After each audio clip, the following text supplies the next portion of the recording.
What's going on, everyone? It has been an absolutely crazy couple of days with a ton of spoilers. We have, I want to say, like 10 new cards to talk about and a brand new leader, which, to be fair, looks, well, we'll talk about in just a moment. But anyways, we got some really cool cards to mention and to go through with set 4. So let's not waste any time. Big thank you to my patrons over on Patreon. Thank you for using my TCG Play link in the description down below. Let's talk about our first one over in Banshee. This was released yesterday. I want to say 5-cost space unit in Vigilance Villainy. It's a 4/5 Separatist vehicle fighter. Love to see more Separatist units, by the way. On attack, you may deal damage to a unit equal to the amount of damage on this unit. So pretty interesting. 5-resource space unit, Vigilance Villainy. What am I looking at for stat line? 4 or 5 is okay. It's okay. It's not terrible. It's not amazing. It's not going to like end the game, generally speaking. The on attack trigger is where you're really going to try to get some value. And honestly, this would require you to first attack an enemy unit and hopefully damage it, or at least get close to killing it, or if not killing it already, to allow you to actually start getting some attacks off with this and getting some triggers. Here's the problem I see with this. You absolutely need someone to have something in that arena or some way to damage this to get those on attack triggers. Because if you're not, it's pretty mediocre. And that means that it's really kind of linear in that you probably only want to play this against other people that are playing space decks. The card that I'm thinking about immediately when I think 5-resource space unit, Vigilance Villainy, is Devastating Gunship. That's a 3/5 with grit. It works really nicely in a lot of different scenarios, and it immediately comes down to defeat something with 2 or less remaining HP. I think in general, Devastating Gunship is going to be a little bit better because of that immediate impact. However, as I mentioned, you really want to have something in that space arena for you to get some damage on this so you can actually start dealing damage to other units. On the other note, if you play it with Kira, you can actually deal 2 damage to this to start dealing 2 damage to other units on attack. That might be interesting. Like, that might be an angle. Like, maybe you want to play Banshee in Kira because you can self-damage it. But again, Devastating Gunship turns into a 5/3 with shield token in Kira and still does that thing where you're going to kill something off with 2 or less remaining HP. Maybe you play that in combination, right? You play Banshee, you put a shield token on it, you get to attack, you hit something a little bit lower, then you play Devastating Gunship to go ahead and finish it off. Maybe something's there. But anything that requires you to really go ahead and attack after setting up a couple other things means that it's a little bit less exciting for me. So I think this is okay. I think maybe you can do some cool things with it. Maybe if there's some sort of pilot that damages the unit while giving it massive buffs, or something like twice the pride, maybe you could do something with Banshee. But I think this is kind of average, and I think it'll be tough to compete with Devastating Gunship in that specific spot. Next up, we got a really, 144p card. 9-cost space unit in Cunning Heroism, Home 1. It's a Rebel Vehicle Capital Ship. It's a 7/8. And if an opponent controls 3 or more space units, this costs 3 less to play. So it is a 6-cost unit. It also has Ambush. Now, this is really interesting to me because anytime I see a card with Ambush, with when played, etc., I'm immediately like, okay, we have the makings of potentially a good card. Those are the types of cards that impact the board immediately. Those are the types of cards that I really want. And this one does, assuming you could pay its cost. So the question is, are there going to be opportunities for you to pay 6 resources for this because your opponent controls 3 or more space units? I would say not often. However, it's really important to note it is a 7/8, which means that if you were to ambush that, it would kill Ruthless Raiders, it would kill Fet's Fire Spray on 6 resources and not die. And that's really nice.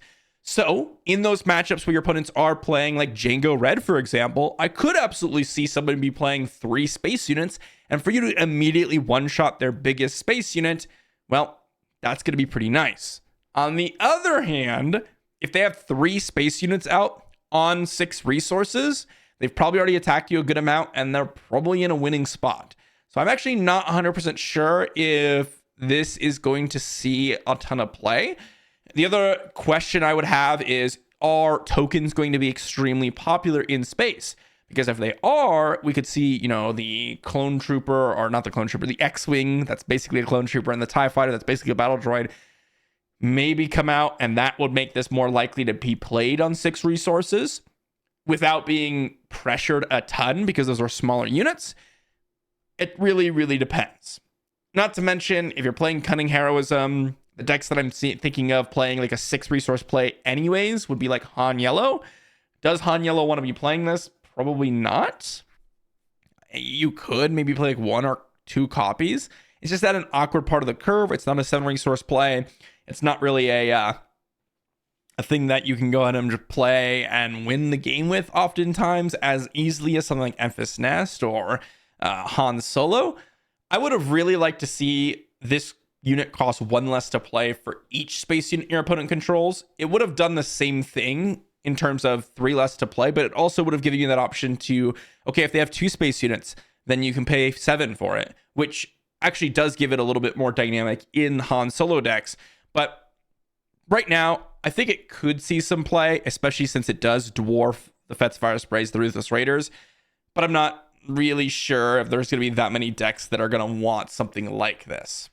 Next up, we've got Red Leader. This is a 4-cost space unit in Command Heroism. It's a 3/4 Rebel Vehicle Fighter. Any tag that has Rebel, or any card that has Rebel tag, is immediately like, okay, let me take a double look at this. And this unit costs 1 less to play for each friendly pilot unit and upgrade. And when a pilot upgrade attaches to this unit, you get to create an X-Wing token. This is the type of card that I want to see with Wedge, with pilots, etc. I want to see cards that get paid off for either having pilots on the battlefield or getting pilots attached to their units, so that you can go ahead and, let's say you're playing a Rebel pilot aggro deck. You get your Millennium Falcon in there, you've got your Chewbacca's, but you also have some cheap pilots to go ahead and trigger some of these abilities, or just get in a bunch of direct damage. Turn 1, you're playing, maybe you're like in Cunning Command, and you've got your Anakin Skywalkers, or your independent guy yesterday. I forgot the 1-cost pilot, not yesterday, a couple days ago. 1-cost pilot that gives you +1/+1 in Raid 1. And you're playing the Wedge, and you've got a couple units down, you're getting some early damage in, and then bam, your opponent has to deal with these units, otherwise they're just going to get completely run over. And then let's say you're playing Red Leader, the next turn you play a pilot upgrade on this guy to get in some damage immediately, and then you get to create an X-Wing token, which leaves behind a body to potentially get in even more damage. That's the type of stuff that I am curious about. Not saying that that's going to be an excellent strategy, but this is interesting for that purpose. Now, it is a 4-resource 3/4, which is pretty mediocre to bad in space, since there are 3-resource 3/4s. The question is, if you do play any sort of pilot or upgrade, it's suddenly a 3-resource 3/4 with a lot of upside, and could potentially even be a 2 or 1-resource space unit if you have a lot of pilots on the battlefield, which is really, really interesting. So I think this is one of those cards where if pilots are going to have a chance, then Red Leader probably is going to be a good card. If they don't have a chance, then Red Leader is probably not going to be a card that you're going to see ever. But I suppose we will have to see. Maybe just the new leaders and playing Red 3 in that deck might be good enough, because you do get that X-Wing token. I'm not sure. Maybe we'll see 4-cost leaders. So you play Red Leader, you put the leader on Red Leader, and then you get an X-Wing token, you get attack for a bunch next turn. I don't know. Who knows what some leaders we're going to see, and maybe Red Leader is going to get more viable as we go forward. Next up, we've got a brand new leader, though. It's a brand new Rebel leader. It's just got the Rebel tag, but it's Lando Calrissian. It's a Vigilance Heroism unit or leader with a 7 to deploy cost. So we better be seeing something insane, right?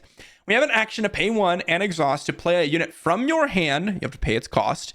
If you do, and you control a ground unit and a space unit, give a shield token to a unit. So the idea behind this is you pay 1 and you play a unit. If you control a unit in the opposite arena that unit is, great. You get to go ahead and get a shield token on any unit. The first thing I think about is Luke Skywalker. He's got this kind of similar where it's 1 cost. You get to put a shield token on some units if you had played them that turn, and if it's a heroism unit. Luke's, honestly, I would say is a little bit more restrictive than Lando. If I just think about Luke Skywalker and the decks that I've been playing, one of the big problems is you have to be in a situation where you played that unit that you want to give the shield token to that turn, and it has to be a heroism unit. Heroism units aren't necessarily like you want to have every single unit in your deck heroism. It's gotten a little bit easier now that we have more sets, but also just being in that spot where you have to play the unit and then have to go out and get that shield token to that specific unit is also a little bit annoying. I could definitely see a situation where we'll have a ground unit and a space unit. And I like the versatility of giving that shield token to a unit, any unit on the battlefield. However, it's still tricky to get a ground unit and space unit on the battlefield at any given moment. And that's where I think this is going to struggle a little bit. I don't think Luke Skywalker's action is all that insane. And that's why we haven't seen it be like, above like a B tier deck in a while. I also don't think Lando's ability is much better, if at all better. It's kind of on the same level to me. Because it's got a little bit more versatility and it's still restrictive. And one thing that's really important, unlike Luke, where Luke is restrictive in terms of abilities, where you have to go out and give that shield token to that specific heroism unit, your opponent knows you're playing Lando. And that means that they kind of want to get rid of your unit so you can't use that action at all. The best thing, honestly, about this action is the fact that you get to play a unit and get the shield token in one action. So it doesn't take two like Luke, which is a big downside. On another note, we have the flip, which is a 7 to flip, 5/7 Sentinel. Already, I am not impressed with the 5/7 Sentinel, okay? But we have the upgrade version, which is +5/+5 Sentinel and giving a shield token to a unit in a different arena. +5/+5 and Sentinel is a massive chunk. It is a massive chunk on any deployed leaders prior. And in the off chance that you don't have those vehicles available, you can just put this in the ground arena. If you, let's say, have a space unit and you're trying to win through space, maybe just buying some time, as the little subtitle says, is worthwhile by putting a Sentinel in front of it. I don't think this is insanely strong, but I do think it is interesting, and it really depends if you can create a cohesive deck with enough units in space and ground and enough vehicles to go ahead and get some value out of it, potentially as a pilot. Because again, these leaders that really want to be deployed as pilots, you really want to deploy them as pilots, or these leaders that have the pilot mechanic, you really want to deploy them as pilots. Deploying them as units they just look really weak, right? They look really weak. But I see some potential. I'm just not extremely impressed.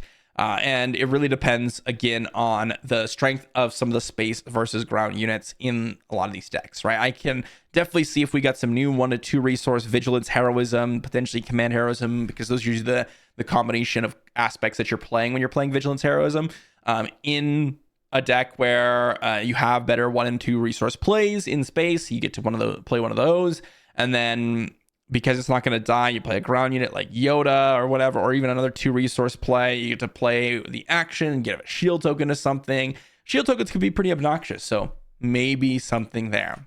Next up, we've got the Invisible Hand, our second Invisible Hand here. We got 6 cost space unit in command villainy. It's a 6/6 Separatist vehicle capital ship, so yet another capital ship. When played and when this unit completes an attack, you get to search the top 8 cards for a droid unit, reveal it, and draw it. And if it costs 2 or less, you may play it for free. This one looks really interesting, actually. First off, it's a 6 cost unit, which means you can ECL it out, right? That's interesting, especially since you get to play a free droid unit. Now, if you were just to look at the droid units, right? First off, it's a 6 resource 6/6. It can have some potential with ECL. It is the Separatist tag. All of these things are okay. Nothing too exciting. If you're to look at the droid units that we have, there are very few droid units in general. And even fewer so that are actually below 2 cost. And if you just look at the command cards, there are literally only 1 droid that is under 2 costs, and it is the Obedient Vanguard, which I don't think you want to be playing. In aggression, you have a couple more. Mr. Bones, for example, that's double aggression, which you probably don't want to be playing with your invisible hand.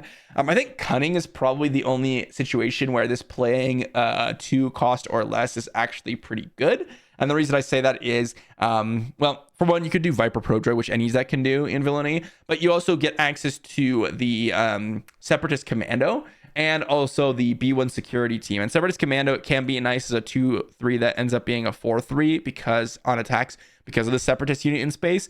B1 security team being a Sentinel is actually pretty interesting as well. I think you're going to need a lot more droid units, and I think you're really going to want to be able to play it for free.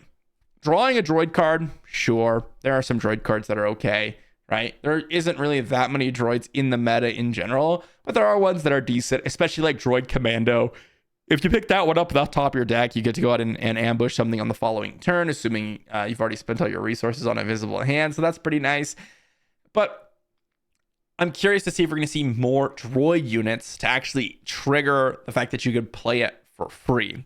That looks a lot more interesting, especially if you can go like Invisible Hand, ECL'd out in your space or in your command villainy deck, and you get to kill one of their space units, get a droid unit down, like a B1 security team, and then follow that up with a Darth Vader, and then get another free unit. Like, that's really, really insane curve. Getting to play multiple units for free, develop out your board, and have threats individually, and hit something immediately.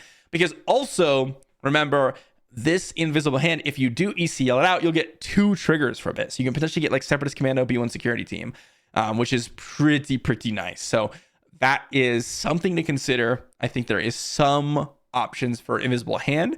I think Cunning is really going to see some strength out of it if that deck even exists. Maybe people you'll play it in like Tarkin Yellow and you get to Triple Dark Raid out the Invisible Hand, but then you're playing Triple Dark Raid in the same deck that you're playing 3 Separatist Commandos and 3 B1 security teams in order to trigger it, which is going to be very tricky as well. Next up, we've got Academy Graduate. It's a 2-cost ground unit in Vigilance. It's a 1/2 Sentinel, or it's got piloting for 2 and a Vigilance, giving the unit Sentinel and +1/+2. This looks like a weak pilot to me. I know Sentinel can be okay. +1/+2 is pretty weak in terms of stats. You can get that on like a 1 resource upgrade oftentimes, or something pretty close. It's really the extra resource for Sentinel itself. Not to mention the unit itself is a 2 resource 1/2 Sentinel, which is horrid. Obviously, you're not intended to play it because of that. It's giving that alternative cost in the situations where piloting is not good. But I just don't see giving that mediocre amount of stats for that cost and giving it Sentinel is really going to do a whole lot. I don't really see this card being an excellent pilot at all. Maybe I'll be wrong about that one. Next up, though, we've got a really interesting common. A 2-cost space unit, Aggression Heroism, Red Squadron Y-Wing. It is a 1/3 Rebel Vehicle Fighter, and on attack, you deal 3 indirect damage to the defending player. So they're going to assign essentially 3 unpreventable damage among their base and units. Now, in my a couple of videos ago, I posted about indirect damage, and a lot of you responded by basically saying there was a couple of conversations with Tyler, one of the designers, basically saying that you can go ahead and assign these 3 points of damage, assuming you're the opponent, however you'd like, as long as the unit has HP. Assuming, you're 3 damage, let's say your opponent's got like a Battlefield Marine and it's got 1 damage or 1 HP left, you can't assign all 3 damage to that Battlefield Marine because the other 2 damage don't really have a place to go. Right, it's only got 1 HP, so you can't do that from my understanding, which I had read differently, and so this looks pretty interesting to me. If you are in an aggressive deck, 3 damage is a lot, right? And your opponent can't really take 3 damage to every single one of their units. And so if you're just hitting them for like, let's say 2, and then they have to take 2 to their units, that's kind of a lot. And I could definitely see this doing some work. Obviously, one of the big things is like the Y-Wing that we already have, dealing 2 damage. Your opponent can choose between their base or their units. And that's something that, hasn't really seen all that much play because it's not necessarily super strong. This one deals an additional damage, but your opponent can split it up, which is in one case good, in another case bad. I think overall, just getting another damage on it is pretty strong, versus just 2 damage that your opponent can assign as a lump sum between their units or their base. But also, indirect damage. Maybe we'll see some heroism synergies as well. Right now we see Boba Fett, which if you're playing this in Boba Fett, suddenly you get 4 indirect damage every single time you attack. That is crazy. That is really, really strong. But you're not going to play it in Boba because it's a heroism unit, and you don't really want to be playing 4 for this, right? So I would really like to see if there's going to be any sort of heroism indirect damage payoff, but I could definitely see this being something that I would try out. And depending on the matchup, I'm sure, and depending on how your deck is situated, like I'm just thinking about, like, let's say you're playing Sabine, your opponent's going to want to not take as much damage as possible, but that might just clear out their whole board, and that might be really weak. On the other hand, they might take 2 damage to their battlefield marine, trade with your battlefield marine, and only take 1 damage instead of, you having, like, say, an A-wing in that spot and taking 3 of their base. But you're not always going to have an A-wing. So, like, if you think of this as like an Anakin's Interceptor, well, dealing 2 damage to their base is basically what Anakin's Interceptor was going to do, and you dealt 2 damage to a unit, and it's a rebel. So maybe it's still good enough. I think it is. Next up, we've got Gold Leader, 6-cost space unit in Vigilance Heroism. It's a 5/5 rebel vehicle transport. And we got shielded. And when this unit is defending, the attacker gets -1/-0. So we got a little bit of an Electro Staff vibes on a unit. So 5/5 for 6 in space. Pretty unexciting. It's also got shielded, which is decent. But I really want to be doing something on 6 immediately. And, well, the other Millennium Falcon that we've got is definitely something that can do something when it comes down. Both of them, actually. Well, I would say both of them, but I guess there's a third one now because of the new set 4, right? But Millennium Falcon comes down 6 cost. It's a 5/5 and it ambushes. And you could play it from your smuggle pile, which is a lot interesting. The 5/5 shielded, I just don't think is good enough. It dies to both Fell the Dragon and takedowns. It gets Rival's Fault. It gets Vanquish. It dies to so many different things this stage of the game. It doesn't impact the board immediately, and you're kind of not benefiting unless your opponent, or at least half of this isn't benefiting from anything unless your opponent's attacking it. And this just doesn't seem like a card that's going to put you to parity in those controlling games to where your opponent actually needs to attack this. And it's not doing anything to bring you back in those controlling games either. And so it doesn't really fit to me. It's also not a Millennium Falcon, apparently, which is kind of tragic, considering we already have 3 of them. Where's the 4th? May as well just slap it on there. But I don't know. I'm just not super impressed by Gold Leader here. 6 resource, 5/5 shielded. I mean, there are just so many like 6 cost 5/5 shielded. I mean, we even have like the Ghost, right? 6 cost 5/5 shielded, and that one has like a shield token, another Spectre unit. We just haven't seen anything with that card, and that also has the exact same tags alongside Spectre, which I just don't see Gold Leader doing anything. I really don't. Like, again, this is literally just strictly worse than the Ghost if your opponent's not attacking this unit. And so I guess, I mean, technically the Ghost is also strictly worse than the Gold Leader if you don't have any other Spectre units. So, you could make that argument, but we haven't seen the Ghost, like 0. So I don't think Gold Leader is going to be that great. Next up, we got Neon Noom. I'm sure I'm saying that completely wrong. 1 cost ground unit in Command Heroism. It's a 1/2 and gets +1/+0 for each other friendly pilot unit and upgrade. Or you could pilot out for 1 resource, giving +1/+2. Similar to that Sentinel earlier, but for 1 resource. And the attached unit gets +1/+0 for each other friendly pilot unit and upgrade. I could see this being pretty nice. Just think about, like, okay, let's bring it back. Let's bring it back to Wedge. You're playing Cunning and you're playing Wedge. So Cunning Command Wedge. You've got Millennium Falcons in your deck for immediately readied up damage with pilots. You're playing the other Millennium Falcon. You put Neon Numb on Millennium Falcon. Suddenly, it's getting +1/+2, so it's bumped up to a 4/6, which already. And it's getting +1/+0 from the Millennium Falcon buff 2, so it's got a 5/6 stat line just with Neon. And mind you, it's a 5/6 space unit just by playing Millennium Falcon and then paying the piloting cost on this guy for free with Wedge. And then you could slap another pilot on it. Let's say you got a Chewbacca and you slap on Chewbacca, because remember, Chewbacca is a 3-cost piloting option. You slap on Chewbacca, it gets a massive boost in stat line. The Falcon, who is currently a 5/6, gets another +1/+0 for another pilot. It becomes a 6/6. It gets another +1/+0 from Nian, which is a 7/6. And get this, it's going to have the Chewbacca stats, which is +3/+3. So it's going to be a 10/9, and it can't be defeated or returned to hand by card abilities. That's insane. That's insane, okay? And I know people are like, oh, piloting sucks. I know people are like, oh, there's a bunch of upgrade hate. I completely get it. And that is something to consider. But there's also something else to consider, which is the devs know that upgrade hate exists, okay? And they know it. And they printed, well, they're going to probably print even more. And they did print more. They're obviously creating this set. I imagine they play tested it, and I imagine the cards are good enough even with upgrade hate flowing around. That's what I'm guessing. Of course, those are assumptions that I'm making. Even the potential is insane. And if your opponent does have the confiscate, and you're playing, let's say, that deck, and they confiscate like your Chewbacca, guess what? Yeah, you lost the +3/+3, or I should say +5/+3, because you're not getting the +1 from Nian or +1 from the Millennium Falcon.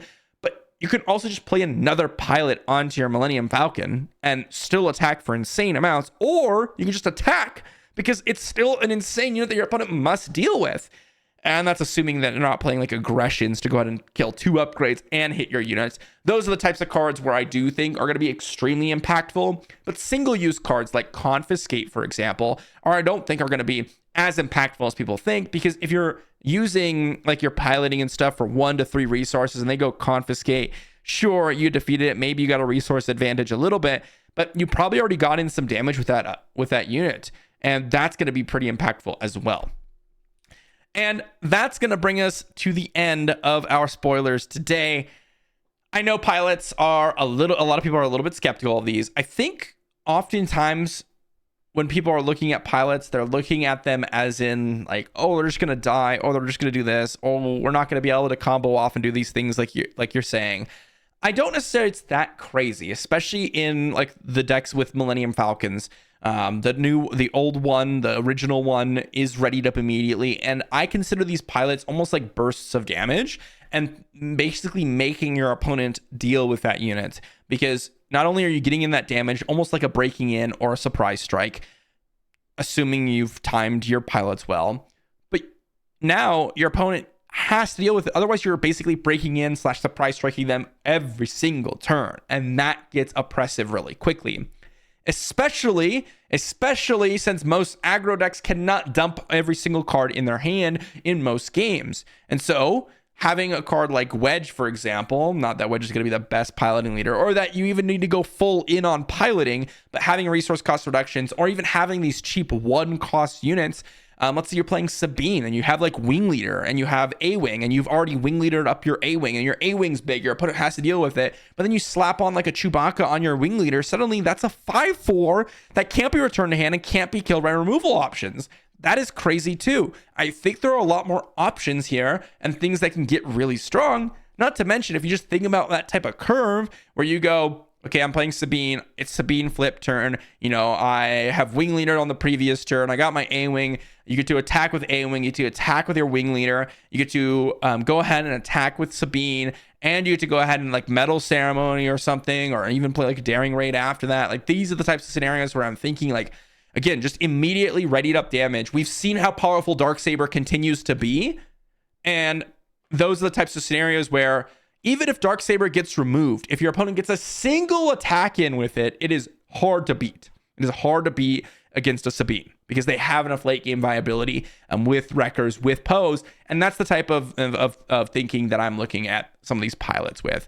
But there are a lot of other cards, of course. We've got Banshee in Home 1. Is this going to be a legendary that's going to be going into the trash? Or maybe it's going to be a staple. Red Leader, well, again, maybe pilots have some viability. I wouldn't mind attaching a Neon to a red leader just to go ahead and get this a pilot, give it an X-Wing, maybe put another pilot on your X-Wing, right? We got Lando. Is he going to be good enough? 7 to deploy, kind of a lot, but the ability looks pretty interesting. Invisible Hand. Come on, droids. Let's see our Darth Vader, but droid version, huh? Academy graduate, pretty mediocre to bad. Y-Wing. Is this a new staple in Rebel decks? Gold leader. Basically Ghost. Is it even going to be viable? And Yen, I think this is one of the better pilots, to be honest. +1/+2 for 1 resource is decent. And +1/+0 for each other pilot upgrade / unit can get oppressive pretty quickly, assuming you're in that style of deck. But let me know what your thoughts are in the comment section down below. I don't think these are going to like break competitive play or anything like that necessarily, but I do think there's some powerful things you can do, and I cannot wait to try it out, especially since we have not seen the rest of the set. And once we do, that's when we get to really make our judgments, right? Thanks for watching, and I'll see you all for the next one.